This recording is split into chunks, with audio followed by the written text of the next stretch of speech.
اعوذ باللہ من الشیطان الرجیم بسم اللہ الرحمن الرحیم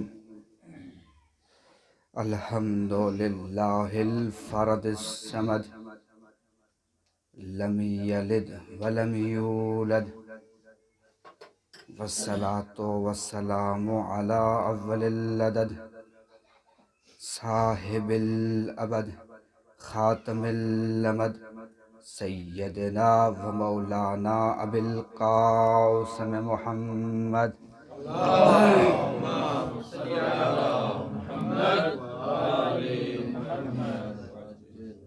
وعلی آلہ الذین لا یقاس بہم من الخلق احد ولعنت اللہ علی اعدائہم من الاول الی الابد اما بعد فقد قال الرحمن فی القرآن بسم اللہ الرحمن الرحیم قل انما یوحی الی انما الہکم الہ واحد فہل انتم مسلمون صلوات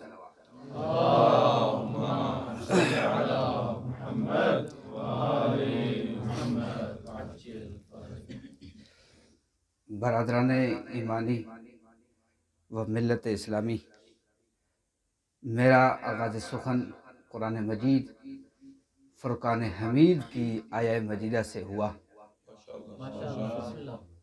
تمام حمد و سپاس اس یگانہ و بے ہمتا کے لیے سزاوار ہے جس کے لمعات انوار جلال و جمال سے قلوب اہل عرفان جلوگر ہے، جس کے براہین ربوبیت عرش سے لے کر فرش تک ذرے ذرے میں اپنی تابش دکھا رہے ہیں کہ ہر وجود اس کی ایجاد پر گواہی کے لیے تیار، ہر شے میں فیض ربوبیت آشکار، عوالم ممکنات اس کے عشق کی زنجیر سے وابستہ، ہر ذرے میں حرکت اور ہر حرکت اسی کی تلاش میں سرگشتہ، ہر رنگ میں ظاہر ظہور اسی کے لیے مخصوص، ہر ظہور میں غائب غیب اسی کے لیے منصوص، دیدہ ظاہر اس کے ادراک سے عاجز، چشم بصیرت درجہ ملاقات پہ فائز،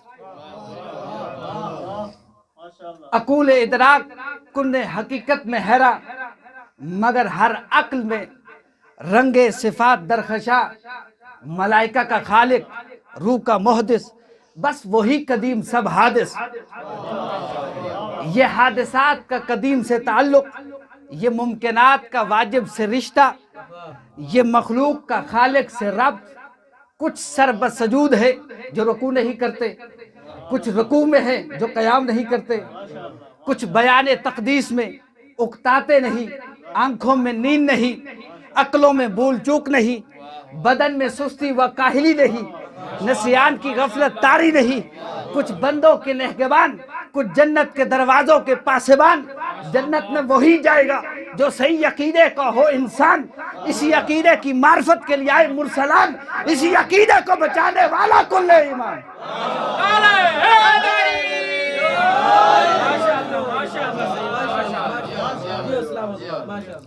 اسی لیے بغیر عقیدے کے نہ دنیا میں کوئی صلاح و حیات ہے اور نہ آخرت میں فلاح و نجات ہے۔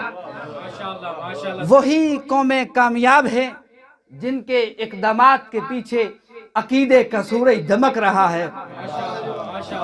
اعلان ہوا قل انما یوحی الیہ، اے رسول ان سے کہہ دو کہ میری طرف وحی آئی ہے، انما الہکم الہ واحد، کہ تمہارا بس صرف ایک ہی معبود ہے، فہل انتم مسلمون، کیا تم تسلیم کرتے ہو؟ وہ وحدہ لا شریک ہے، وہ ایک ہے، دیکھیے واحد اور احد میں فرق ہے. واحد جس کا کوئی ثانی ہو، احد جو لاسانی ہو. اسی لیے اسلام کی بنیاد ہی عقیدہ توحید پر ہے، اور باقی جتنے عقیدے اسلام نے بیان کیے ہیں ان کا تعلق، ان کا ربط اسی عقیدے کے ساتھ ہے. سب سے پہلے جو انبیاء کا وظیفہ تھا، اگر آپ کو زحمت نہ ہو تو مل کے صلوات پڑھیے آل محمد کی ذات پہ.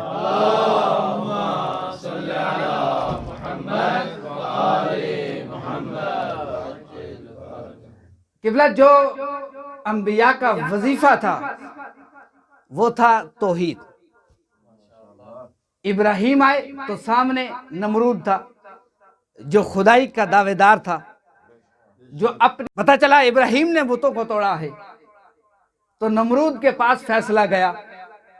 نمرود نے کہا آگ جلائی جائے، ابراہیم کو آگ میں پھینکا جائے. آپ کی توجہ ہے نا؟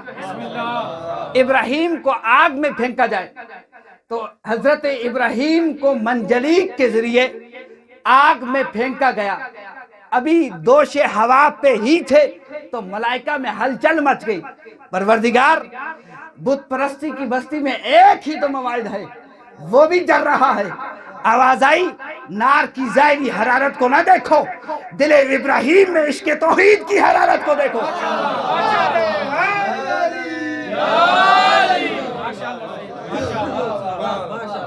اور جب آگ گلزار ہو گئی تو جب نمرود نے دیکھا اب یہ جو میرے ماننے والے تھے یہ ابراہیم کی طرف راغب ہو جائیں گے تو کہا من ربک کا، تیرا رب کون ہے؟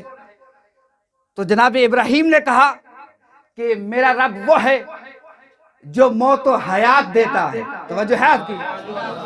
جو موت و حیات دیتا ہے. تو اس نے کہا قیدی لاؤ. 2 قیدی لائے گئے، ایک کو مارا ایک کو زندہ چھوڑ دیا. بڑے غرور سے کہنے لگا ابراہیم دیکھا موت و حیات کا قانون میرے قبضے میں ہے. اب عاشق الہی کو جلا لایا اور کہا میرا خدا تو وہ ہے جو آفتاب کو افق مشرق سے نکالتا ہے، اگر تجھے اپنی خدائی پہ ناز ہے تو مغرب سے نکال کر دکھا. اور جب یہی عقیدہ توحید کی تبلیغ کی ذمہ داری دوش عیسیٰ پہ آئی تو لوگ ان کے معجزات کو دیکھ کر کہنے لگے کہ یہ ابن اللہ ہے، جبکہ عیسیٰ کہہ رہے تھے میں ابن اللہ نہیں ہوں، عبداللہ ہوں. میں ابن اللہ نہیں ہوں، نبی اللہ ہوں. اور جب رسول کا زمانہ آیا تو مشرکین اکٹھے ہو کر بارگاہ رسالت میں آئے اور کہنے لگے یا محمد من ربک کا، تیرا رب کون ہے؟ من ما ہوا حسبہ و نسبہ.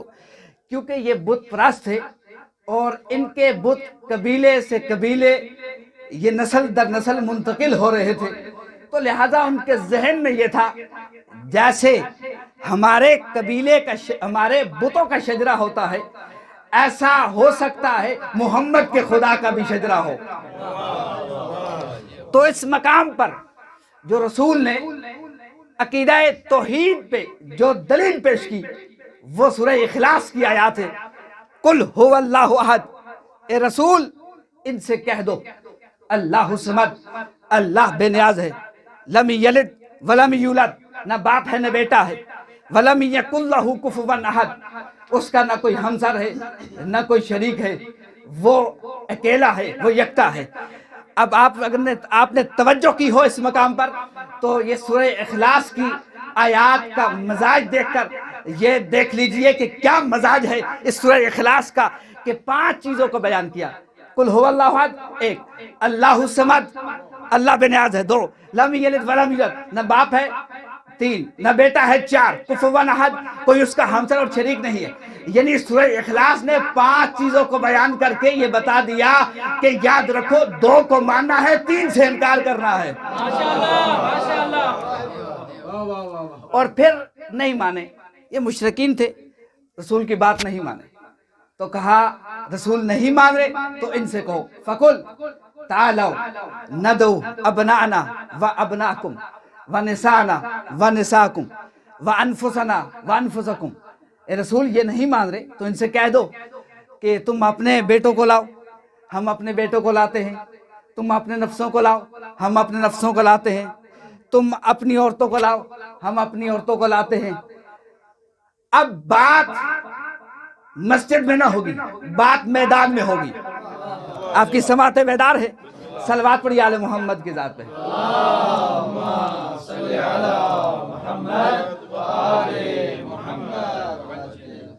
اب بات مسجد میں نہ ہوگی.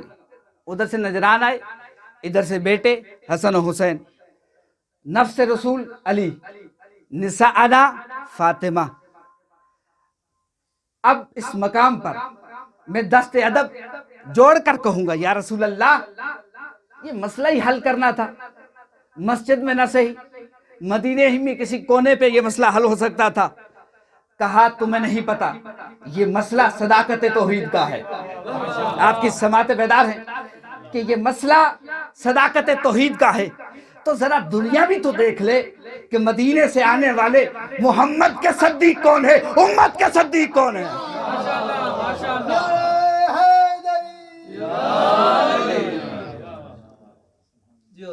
اور ادھر سے نجران، ادھر سے بیٹے حسن و حسین، نساءنا فاطمہ، نفس رسول علی.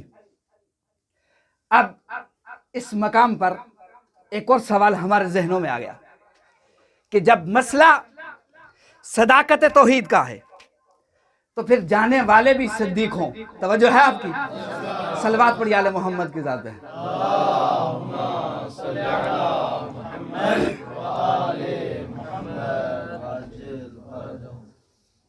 جب مسئلہ صداقت توحید کا ہے تو پھر جانے والے بھی صدیق ہونے چاہیے. یہ صدیق، صدیقہ، یہ ہے صیغہ مبالغہ، یعنی کثرت صداقت، مجسم صداقت. جہاں کذب کا تصور نہ ہو، جو کہے حق و سچ ہو.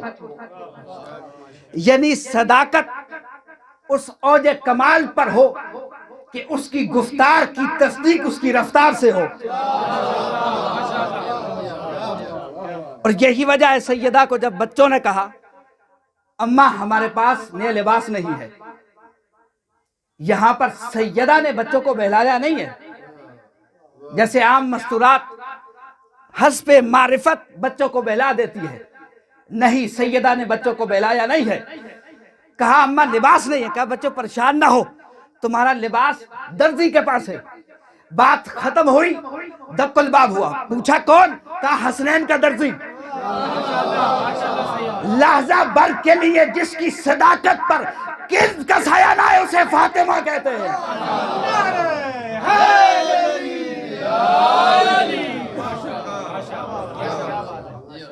اور یہاں پر ایک اور سوال پھر ہمارے ذہنوں میں آیا، اور مباہلہ نہیں پڑھنا، لیکن ہو سکتا ہے کسی کے ذہن میں یہ سوال ہو جائے کہ مباہلے میں جانے والے بیٹے تو حسن و حسین ہیں، نفس رسول علی ہے، نساءنا فاطمہ ہے، جبکہ سارے صیغے جمع کے ہیں. تو کوئی یہ نہ سمجھے یہ اس لیے کہ اہل بیت رسول تھے، ہرگز نہیں، بلکہ مزاج آیت بتلا رہا ہے کہ رسول کے ساتھ مباہلہ میں وہی جائے گا جس کی ابتدا بھی توحید پہ ہو، انتہا بھی توحید پہ ہو. اور اگر مقام معرفت توحید سیدہ کو دیکھنا ہو تو جب سیدہ نے سنا کہ حکومت نے باغ فدق اپنے قبضے میں لے لیا ہے تو سیدہ نے اپنے سر پہ مکنا لیا، سر سے پاؤں تک ردا کو اوڑھ کر کنیزوں کی جرمٹ میں مسجد کی طرف ایسے چل رہی ہے جیسے محمد چل رہے ہیں.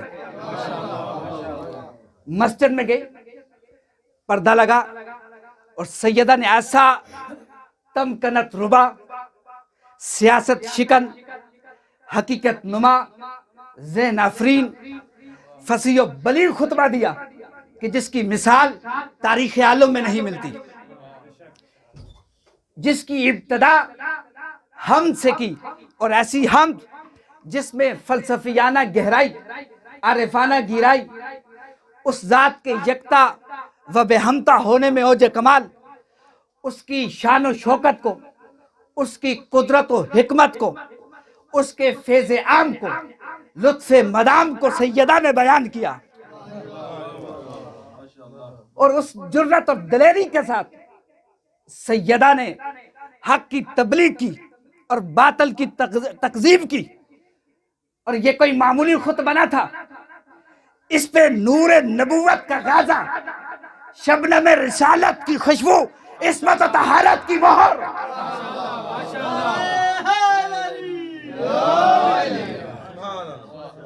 اور سیدہ نے حمد کی، پروردگار کی۔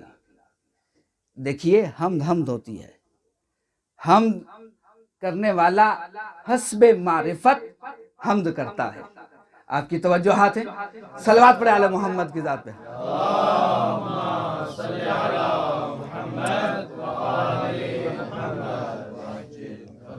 حمد جو کی جاتی ہے، حمد و ثنا کی جاتی ہے، ہر شخص اپنے حساب سے کرتا ہے، جتنی معرفت ہے اتنی حمد و ثنا کی جاتی ہے، لیکن حمد حمد ہے، مگر اس حمد کے اوج کمال کے کیا کہنے جس محمود کی حمد کرنے والا محمد ہو، اس حمد کے مرتبہ الوہیت کے کیا کہنے جس علی کی حمد کرنے والا علی ہو، اور اس حمد کے مرتبہ کمال کے کیا کہنے جس فاتر کی حمد کرنے والی فاطمہ ہو۔ اب سیدہ نے گفتگو کی، خطبہ دیا، اشہد ان لا الہ الا اللہ وحدہ لا شریک لہ، میں گواہی دیتی ہوں کہ اللہ کے سوا کوئی معبود نہیں ہے، وہ یکتا ہے، وہ وحدہ لا شریک ہے۔ اور پھر سیدہ نے کہا کلمۃ جعل الاخلاص تعویلہا، کلمہ توحید ایک ایسا کلمہ ہے کہ جس کا نتیجہ اخلاص ہے۔ اور پھر سیدہ نے کہا کہ وَأَنَارَ فِي التَّفَكُّرِ مَعْقُولَهَا، اور یہی کلمہ توحید ہے جس کے ذریعے دلوں کو جاگزین بنایا۔ اور پھر سیدہ نے کہا وَزَمَّنَ الْقُلُوبَ مَوْصُولَهَا، اور یہی کلمہ توحید ہے کہ جس کے ذریعے دلوں کو جاگزین بنایا۔ اور پھر کہا وَأَنَارَ فِي التَّفَكُّرِ مَعْقُولَهَا، یہی تو کلمہ توحید ہے جس کے ذریعے اللہ نے عقلوں کو روشنی عطا کی ہے۔ اور پھر کہا الممتنع من الابصار رؤیتہ، کہ وہ ایسی ذات ہے نگاہوں کی محدودیت میں آ نہیں سکتی۔ وَمِنَ الْأَلْسُنِ صِفَتَهُ، زبان سے وصف بیان ہو نہیں سکتا۔ وَمِنَ الْأَوْهَامِ کیفیتہ، وہم و خیال اس کی کیفیت سے قاصر ہیں۔ اور سیدہ نے آخر میں ہم نے جملہ کہا ابتدع الاشیاء لا من شیء، ہر شے کو لا شے سے خلق کرنے والا ہے۔ اگر غور کیا جائے کہ سیدہ نے کہا ابتدع الاشیاء لا من شیء، دیکھیے ایک لفظ ہے ابتدع اور ایک ہے اخترع۔ سیدہ نے ابتدع کہا ہے، اخترع نہیں کہا، اگرچہ دونوں کا معنی ایک ہے، پھر بھی ساتھ کا لا من شے، کہ وہ ہر چیز کو لا شے سے خلق کرنے والا ہے۔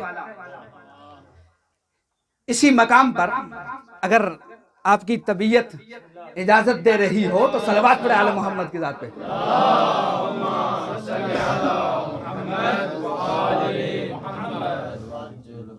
نعرہ تکبیر، اللہ اکبر، نعرہ رسالت، نعرہ حیدری، محمد و آل محمد صلوات، اللہم صلی علی محمد و آل محمد۔ سیدہ نے اپنے خطبے میں جو لفظ کہا ابتدع الاشیاء لا من شیء، کہ ہر چیز کو لا شے سے خلق کرنے والی وہ ذات ہے۔ اسی مقام پر آیت اللہ جوادی عملی یہ کہتے ہیں کہ مرحوم کلینی نے اسی خطبے کو بھی نقل کیا ہے، اور وہ کہتے ہیں کہ سیدہ ہمیں یہ سمجھانا چاہ رہی ہے کہ ابتداء الاشیاء لا من شے سے سیدہ ہمیں یہ سمجھا رہی ہے کہ من شے کی نقیض من لا شے نہیں ہے۔ نہیں، آپ میں بات نہیں پہنچا سکا۔ ایک ہے من شے اور ایک ہے من لا شے اور ایک ہے لا من شے۔ آیت اللہ جوادی عملی یہ کہہ رہے ہیں کہ سیدہ ہمیں یہ سمجھا رہی ہے کہ آپ اہل علم حضرات تشریف فرما ہے، زیادہ وضاحت کی ضرورت نہیں ہے، کہ من شے کی جو نقیض ہے وہ من لا شے نہیں ہے، اس لیے یہاں پر ارتفاع نقیضین لازم آئے گا جو کہ محال ہے۔ وہ فرماتے کہ سیدہ یہ سمجھانا چاہتی ہے کہ من شے کی نقیض لا من شے ہے، اور اس کے بعد ایک جملہ انہوں نے کہا، مرحوم کلینی نے نقل کیا، وہ کہتے ہیں کہ سیدہ نے جو لفظ خطبہ فدق میں استعمال کیے 25 برس کے بعد سفین سے واپسی پر جب مادہ پرستوں نے علی سے سوال کیا تو علی نے وہی لفظ استعمال کیے جو سیدہ نے خطبہ فدق میں استعمال کیے۔ اب پتہ چلا رسول کیوں کہہ رہے تھے علی نہ ہوتے فاطمہ کا کوئی کفر نہ ہوتا۔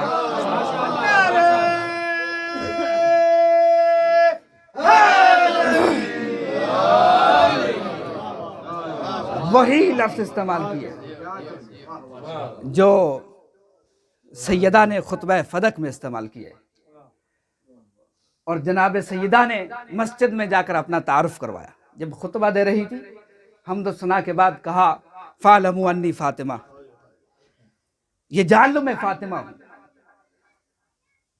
کیا میں دست ادب جوڑ کر عرض کروں گا، بی بی سارا مدینہ جانتا ہے آپ بنت رسول ہیں، اور پھر کیوں آپ نے تعارف کروا رہی ہیں؟ تو کہا آئی میں مسجد میں بھی ہوں اور گئی مباہلہ میں بھی تھی۔ وہاں مباہلہ میں جب گئی تو رسالت کے ساتھ گئی تھی، اور جب مسجد میں گئی تو خوشبو رسالت کے ساتھ گئی۔ حسن حسین بیٹے ساتھ تھے نا جب سیدہ گئی۔ تو کہنا یہ چاہ رہی ہیں، اپنے نام سے تعارف کروا کر یہ پیغام دے رہی ہیں کہ دیکھو ان سے بہتر تو وہ نجران تھے جو رسول کے ساتھ دیکھ کر مان گئے کہ صدیقہ ہے، یہ رسول سے سن کر صدیقہ ماننے کے لیے تیار نہیں ہے۔ جس کے علم کون سیدہ، جس کے علم کو علی جیسا امام المبین اپنے قلم کے ذریعے وجود لفظی عطا کرے اسے فاطمہ کہتے ہیں۔ جو مخلوق پر حجت ہو اسے امام کہتے ہیں، اور جو 11 اماموں پہ حجت ہو اسے فاطمہ کہتے ہیں۔ جو اس دور جہالت کی تاریکی کو نور سحر میں بدلنے کے لیے افق رسالت پہ خورشید عصمت بن کر طلوع ہو اسے فاطمہ کہتے ہیں، اور جس کے نور نے مشام عالم کو ایسا منور کر دیا اور ایسا انقلاب برپا کر دیا کہ جس کے وجود نے ایسا انقلاب برپا کر دیا، کل تک جو معاشرہ بیٹی کو بار سمجھتا تھا آج سر کا تاج سمجھ رہا ہے۔ یہ سیدہ ہیں۔ اسی مقام پر شاعر نے کیا خوب کہا، دختر کشی کے دیس میں بیٹی کا احترام، تو نے ہی اس رواج کو ڈالا ہے فاطمہ۔ اور یہ سیدہ ہیں جن کے وجود سے اس ذات عورت کو، ذات خاتون کو اتنا احترام ملا، جس کی وجہ سے بیٹی کو احترام ملا۔ اسی بیٹی کے دروازے کو جلانے کے لیے لوگ اکٹھے ہو رہے ہیں۔ جس دروازے پہ رسول آیت تطہیر پڑھ کر فاطمہ سے ہم کلام ہوتے تھے،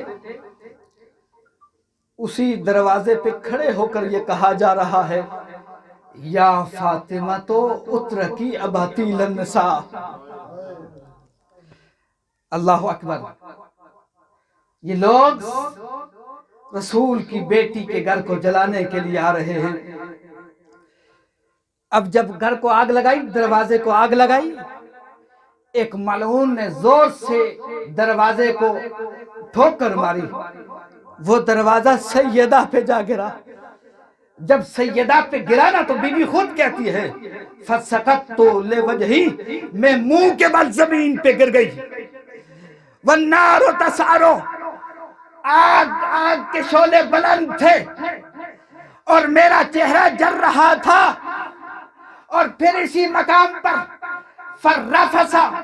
فرفسہا برجلہ، چھٹے امام کہتے جب ملعون گھر میں داخل ہوا تو اس نے میری دادی زہرا کو پاؤں سے ٹھوکر ماری، میری دادی زہرا کو پاؤں سے ٹھوکر ماری۔ یہاں تک ظلم نہیں رکا اور پھر کہا ثم لطمہا، پھر سیدہ کے منہ پر تماچے مارے۔ فَكَأَنِّي أَنظُرُ إِلَىٰ قَرْطٍ فِي أُذُنِهَا حِينَ نَفَخَتْ، میں جعفر صادق دیکھ رہا ہوں میری دادی زہرا کے کانوں سے گوشوارے ٹوٹ کر زمین پر گر رہے ہیں۔ اجرکم اللہ، ایام فاطمیہ ہے، ہم اس در پہ بیٹھے ہیں، نہیں بلکہ جملے یوں کہوں ہم نے علی کو علی کی مظلومیت کا پرسہ دینا ہے۔ علی سے بڑا مظلوم کوئی نہیں ہے۔ اور جب گھر میں داخل ہوئے تو علی کے گلے میں رسی ڈالی، علی کے گلے میں رسی ڈالی۔ اب سیدہ اپنے سارے دردوں کو بھول کر علی کے سامنے آ کھڑی ہوئی۔ اب جب سیدہ کھڑی ہوئی تو کنفذ تازیانے مارنے لگا، اجرکم اللہ، کنفذ تازیانے مارنے لگا۔ اسی سنا میں ایک ملعون نے آواز دی، کہا جب تک فاطمہ تیرے اور علی کے درمیان رہے اسے تازیانے مارتے رہنا۔ اجرکم اللہ، اجرکم اللہ۔ بس عزادارو، آج اس در پہ بیٹھ کر علی کو علی کی مظلومیت کا پرسہ دینا ہے۔ علی سے بڑا مظلوم کوئی نہیں ہے، علی کو پرسہ دے رہے ہیں۔ اب جب گلے میں رسی ڈالی اور مسجد کی طرف لے جا رہے تھے تو اس مقام پر علی نے زخمی دل سے ایک نوحہ پڑھا اور کہا کہ اتضرب الزہرا نہرا، کیا زہرا کو ایسے بے دردی سے مارا جاتا؟ پھر علی نے نوحہ بلند کیا، فَلَيْتَ ابْنَ أَبِي طَالِبٍ مَاتَ قَبْلَ يَوْمِهِ فَلَا يَرَىٰ، کاش علی مر گیا ہوتا یہ دن نہ دیکھتا، زہرا کو تماچے لگتے ہوئے نہ دیکھتا۔ اجرکم اللہ، اجرکم اللہ۔ ایام فاطمیہ ہے، گریہ میں بخل نہیں کرنا، کھل کے گریہ کرنا ہے۔ علی کو پرسہ دے رہے ہیں۔ اب جب کہا نا علی کو لے کے گئے مسجد کی طرف، عزیز و عزادارو، یہی وجہ ہے یہ علی زخمی دل سے ہر نماز میں یہ دعا کرتے تھے، اللہم لعن بکل جنین اسقطوہ، پروردگار اس پہ لعنت کر جس نے محسن کو شہید کیا، وَسَقٍ مَزَّقُوہُ، اس پہ لعنت کر جس نے سند کے ٹکڑے کیے، اور پھر کہا وَزِلْعٍ دَقُوہُ، پروردگار اس پہ لعنت کر جس نے فاطمہ کے پہلو کو توڑا۔ ابان کہتا ہے مسجد میں گیا، اجرکم اللہ، اجرکم اللہ، اجرکم اللہ۔ ایام فاطمیہ ہے، کھل کے گریہ کیجئے، علی کو پرسہ دیجئے، علی سے بڑا مظلوم کوئی نہیں ہے۔ اب ابان کہتا ہے مسجد میں گیا، میں نے دیکھا کہ بنی ہاشم کے سب موجود ہیں۔ عباس نے علی کی طرف رک کر کے کہا، علی کیا خیال ہے کہ سب کے وظیفے کم ہوئے مگر کنفذ کا وظیفہ کم نہ ہوا؟ علی کی آنکھیں نم ہو گئی، صدا لے کر کہا اسے فاطمہ کو تازیانے مارنے کا انعام ملا ہے، اجرکم اللہ، اسے فاطمہ کو تازیانے مارنے کا انعام ملا ہے۔ اور اس کے بعد جب علی نے سیدہ کو غسل دیا اور غسل دینے کے بعد علی گریہ کرتے ہوئے گھر سے باہر آئے، لوگوں نے پوچھا یا ابوالحسن ما یبکی کا من فراق الزہرا، کیا آپ فراق زہرا میں گریہ کر رہے ہیں؟ تو علی نے روتے ہوئے کہا تمہیں کیا بتاؤں، مجھے زہرا کے جسم پر جو تازی آنے لگے تھے وہ اثر رلا رہے ہیں۔ اور یہی وجہ ہے جب علی نے سیدہ کو قبر میں رکھا کہا یا رسول اللہ، علی نے آپ کی امانت واپس لوٹا دی ہے، یا رسول اللہ آپ کی امانت سلامت نہیں ہے، پہلو زخمی ہے، چہرے پہ تماچے کا نشان ہے، آنکھ سرخ ہے،